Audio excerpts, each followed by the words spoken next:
Welcome to United States News. Trump still says his supporters weren't behind the January 6 attack, but I was there. I was standing amid thousands of Trump supporters on the lawn rising up to the Washington Monument, says NPR's Tom Bowman. Then Trump came on stage to raucous applause. Bowman was reporting from the Save America rally in Washington, D.C. on January 6. Up until the point when former President Trump began speaking, the rally held a festive air, almost like a football game, he said.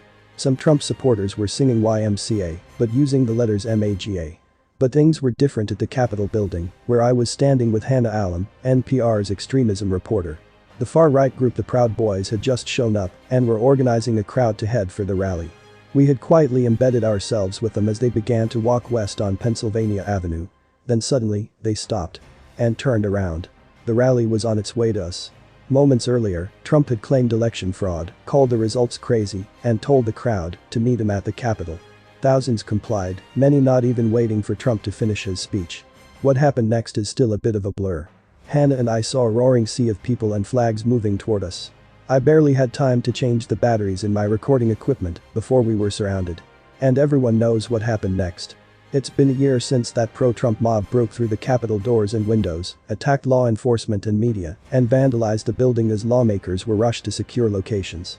5 people died in or as a result of the attack, and 140 police officers were assaulted, along with members of the media. As it was unfolding, we asked one of the rioters, who called himself Joe from Ohio, what the goal was. The people in this house, who stole this election from us, hanging from a gallows out here in this lawn for the whole world to see, so it never happens again, he said. That's what needs to happen. 4x4x4, hanging from a rope out here for treason.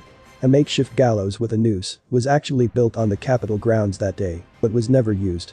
On another side of the Capitol, Tom Bowman was talking to Natalie O'Brien and Chris Scalcucci, a couple from Detroit. He asked them why they were doing this. The Republic falling, O'Brien said. And becoming corrupt and unmanageable. And our vote not mattering at all whatsoever. Because we love our country, Scalcucci added. And we don't want it to fall in the hands of these evil people. The stuff that they do, it's unforgivable. Our tax dollars pay for this monument. This is kind of our property, O'Brien said. For many who participated in the siege, it felt like a patriotic act. They were loyal Americans protesting what they had been told was a stolen election. But as arrests continue and jail sentences begin, how have the consequences reshaped the narrative? Last month, news broke that Mark Meadows, Trump's then chief of staff, texted with Fox News hosts on January 6. They were asking Trump to make a public statement to his supporters and call off the riot.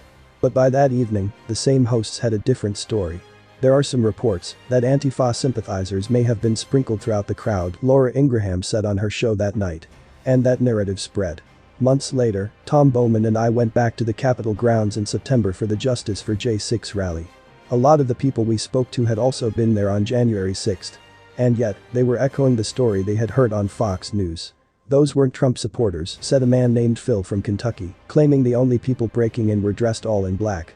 So they were black helmets, black clothes, black backpacks who started busting the windows first, said Jamie, a nurse from South Carolina, who said she saw members of Antifa and Black Lives Matter committing the violence. She also claimed the Trump supporters were actually trying to fight them off. But when we mentioned we were on site that day, she admitted that she never actually came close enough to the Capitol to see any violence. We let her know that the Proud Boys were dressed in all black that day, having planned to forego their usual colors of black and yellow in order to be incognito. I didn't know that, she said. But the threat attempting to blame Antifa and Black Lives Matter was repeated by former President Trump himself as recently as 2 weeks ago. In an interview with Candace Owens on December 21, he also said it was FBI informants instigating the crowd.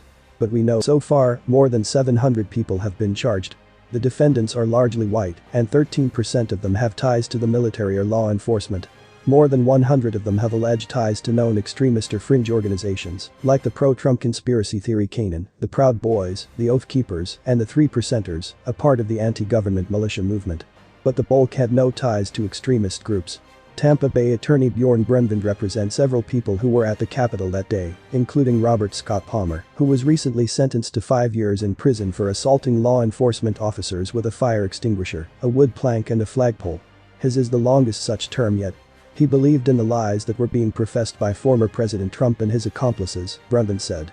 But he said his client has had a major change of heart since his arrest. It went from 100% support for President Trump and the idea that the election was fraudulent at the beginning to the recognition that he was misled. He's sitting in a detention facility here in Washington, D.C. and this big powerful former president who said meet me at the Capitol, he's too busy playing golf and has no interest in any of the guys that have been arrested, Brundtland said. He said Palmer took President Trump's words that day as a directive. That he did it for him. And now he feels abandoned.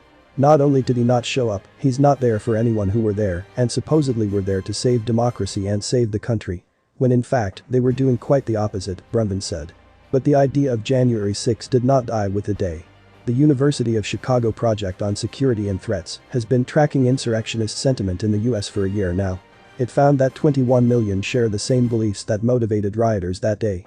In other words, millions of Americans support the idea of political violence. Researchers call it an American insurrectionist movement that, a year after the attack on the Capitol, is still alive and well. Thanks for watching and please do not forget to subscribe.